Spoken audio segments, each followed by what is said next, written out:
their faces hidden behind black bandanas and hoodies. About 100 anarchists and anti-fascist members barreled into a protest Sunday afternoon in Berkeley's Martin Luther King Jr. Civic Center Park. Jumping over plastic and concrete barriers, the group melted into a larger crowd of around 2,000 that had marched peacefully throughout the sunny afternoon for a rally against hate gathering. Shortly after, violence began to flare. A pepper spray-wielding Trump supporter was smacked to the ground with homemade shields. Another was attacked by 5 black-clad Antifa members, each windmilling kicks and punches into a man desperately trying to protect himself. A conservative group leader retreated for safety behind a line of riot police as marchers chucked water bottles, shot off pepper spray and screamed, "Fascist, go home." All told, the Associated Press reported at least 5 individuals were attacked. An AP reporter witnessed the assaults.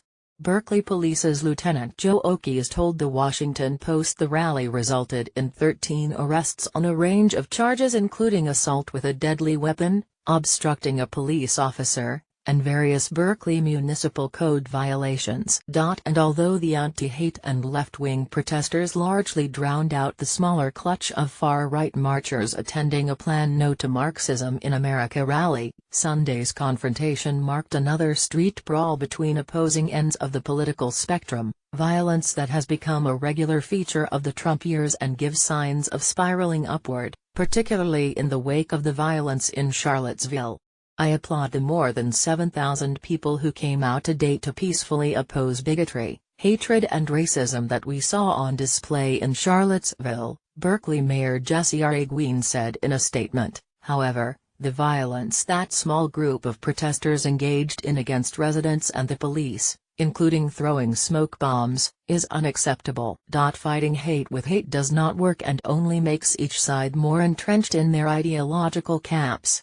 In February, 150 similarly black-clad agitators caused $100,000 worth of damage when they smashed through Berkeley protesting a University of California at Berkeley speech by right-wing provocateur Milo Yiannopoulos. Portland, Oregon, has been the scene of street battles between Antifa members and white nationalists this summer.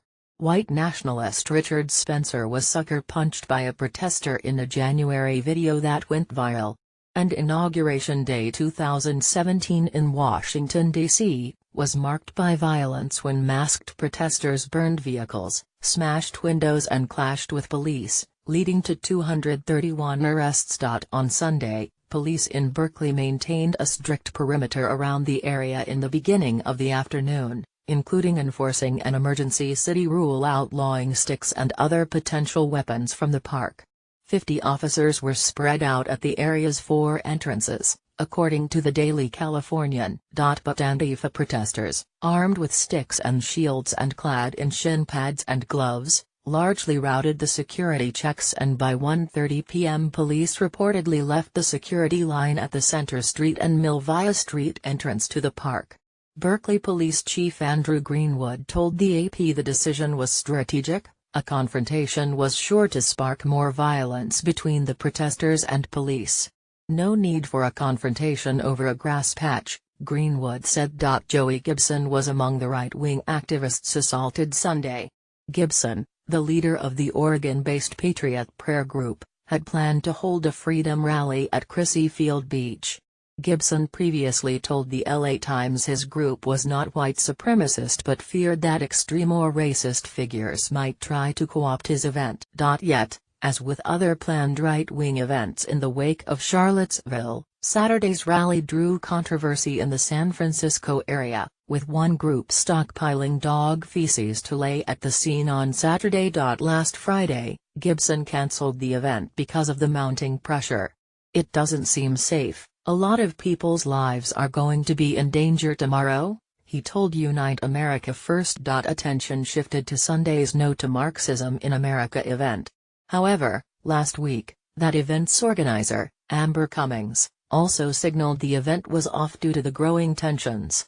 "I stress I do not want anyone coming, and if they do you will be turned away. I'm sorry for this, but I want this event to happen peacefully and I do not want to risk anyone getting harmed by terrorists," Cummings wrote online, according to NBC Bay Area.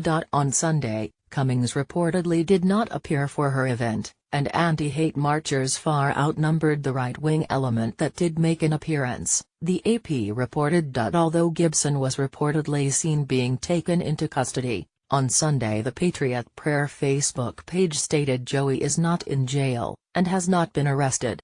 He was cuffed and released.